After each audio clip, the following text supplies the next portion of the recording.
स्वागत है एक बार फिर से आपका। और अब अगले 4 स्टॉक्स में 7वां स्टॉक है पीएनसी इंफ्रा। इनको 250 करोड़ रुपए, इनका भी जैकपॉट लगा है। 250 करोड़ रुपए एनएचआई से मिले। ये वो सेटलमेंट वाला संवाद से समाधान। हाँ, वो एनएचआई के साथ सेटलमेंट कर लो तो केस लड़ते रहो। तो समाधान इन्होंने कर लिया है। 250 करोड़ इनको मिल गए हैं वापस अपने काम धंधे के लिए। तो अच्छी खबर मान रहा हूँ मैं।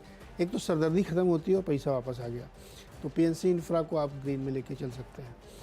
8वां स्टॉक है अडानी इंटरप्राइजेज और इस पे एक जेफरीज की रिपोर्ट आई है ताज़ा। 3800 रुपये का टारगेट इन्होंने दिया है।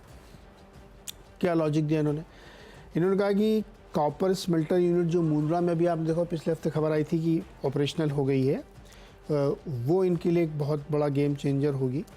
दूसरा इनका कि जो दूसरे शेड्यूल्ड ऑपरेशंस हैं जो इनके शुरू होने हैं ऐसे एक्सपेंशन वाले फेज़ 2 के, वो इस साल के अंत तक में हो जाएंगे या नेक्स्ट अर्ली ईयर में हो जाएंगे। और उनका मानना है कि ये एक नए बिजनेस में इन्होंने एंटर किया है, कॉपर माइनिंग, कॉपर प्रोडक्शन में। ये इनके लिए काफ़ी फ़ायदा। ये हमको बहुत दिन में बाद पता चला कि ये मतलब कॉपर की यूनिटी लगा डाली इन्होंने। अरे बहुत सारे ऐसे धमाका किया था कानपुर में, आर्म फैक्ट्री एकदम से। तो इसको ध्यान रखिएगा भाई, बहुत सारे बिजनेस नए नए खुल के आ रहे हैं। तो इसको ग्रीन में रखिए। और टारगेट इन्होंने काफ़ी बढ़ा के दिया है, तो इस वजह से रखा है मैंने। 9th स्टॉक होगा कजारिया सिरेमिक्स। इस पर भी जेफरीज की एक रिपोर्ट है। 1630 का इन्होंने टारगेट दिया है बाई कॉल के साथ। इसमें इनका लॉजिक ये है कि पिछले सीज़न में, मतलब जो कंस्ट्रक्शन का सबसे बड़ा सीज़न होता है लास्ट ईयर जुलाई अगस्त सितंबर अक्टूबर में, उस बार अनइवन रेन हुई थी जिसकी वजह से बहुत काम धंधा नहीं चला था। इस वजह से दबाव में था, लेकिन अब वो इम्प्रूव हो रहा है, तो वहाँ से फ़ायदा होगा इनको। दूसरा इनको ये लगता है कि वॉल्यूम ग्रोथ जो है इंडस्ट्री में जो 5-6% चल रही है उससे बेटर या एटलीस्ट उतना तो ये आराम से कर लेंगे। और इसीलिए इनके जो है मार्जिन 15-16% पे बिल्कुल बढ़िया से मेंटेन होंगे। और बिजनेस मिक्स इनका काफ़ी अच्छा। तो होम इम्प्रूवमेंट सेगमेंट में इनको कजारिया सिरेमिक काफ़ी अच्छी लग रही, इसको रख सकते हैं। ये 9th स्टॉक है। 10th स्टॉक्स में मैं रख रहा हूँ इंडियन ऑयल कॉरपोरेशन को। बावजूद इसके कि कच्चे तेल की कीमतें काफ़ी बढ़ी हुई हैं, लेकिन ये कंपनी एक अलग लीग में चली गई है। वीकेंड के दौरान कई सारे इन्होंने अपने एक्सपेंशन के प्लान बताए, क्या क्या नया काम कर रहे हैं ये। तो हमें लगता है कि इसको आपको रडार पे ज़रूर रखना चाहिए। अभी रिसेंटली काफ़ी तेज़ी से गिरा था जब ये मार्केट में फॉल आई थी, लेकिन उतनी तेज़ी से इसने रिकवर भी किया है। तो आयुषी को रडार पर रख के चल सकते हैं। हो गए 10। चलिए भैया, अब मेरी बारी। अगला स्टॉक है उदयपुर सीमेंट वर्क्स। हालांकि बहुत पिट रहा है, लेकिन इंटरेस्टिंग अपडेट आया है इस लॉन्ग वीकेंड में। इन्होंने अपनी सीमेंट ग्राइंडिंग यूनिट, जो कि इनके integrated cement plant Udaipur Rajasthan में, उसे कमीशन कर दिया है। ये जो ग्राइंडिंग यूनिट की अब कैपेसिटी है जो ऐड करी गई 2.5 मिलियन टन पर एनम की है। इनकी कैपेसिटी तो खुद ही 2.2 थी।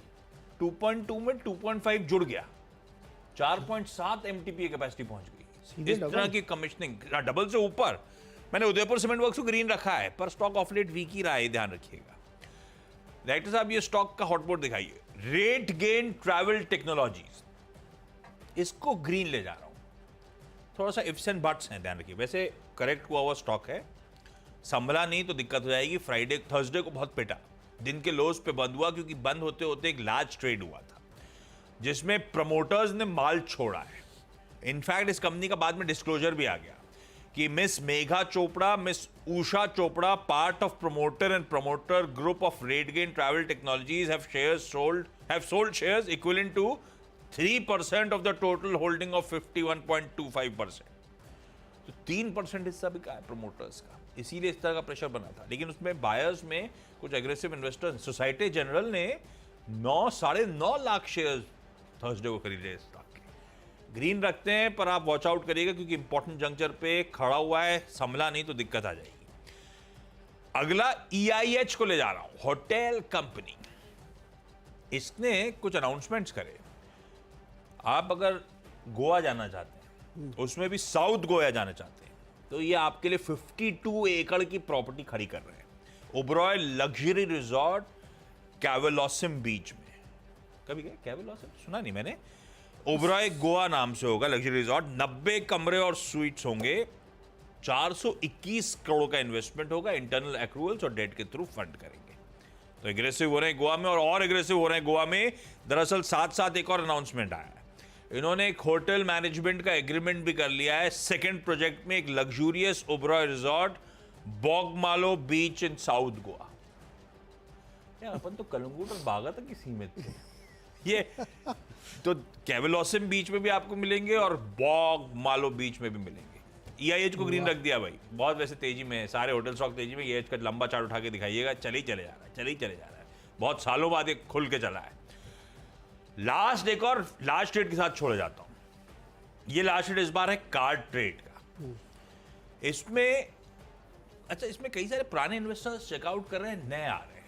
अच्छी बात है कि ये स्प्रिंगफील्ड वेंचर इंटरनेशनल फंड ने 6,31,000 शेयर्स बेचे। एक घरेलू फंड, दिग्गज घरेलू fund ICICI prudential mutual fund ने ऑलमोस्ट 6 लाख शेयर उसमें से खरीद डाले।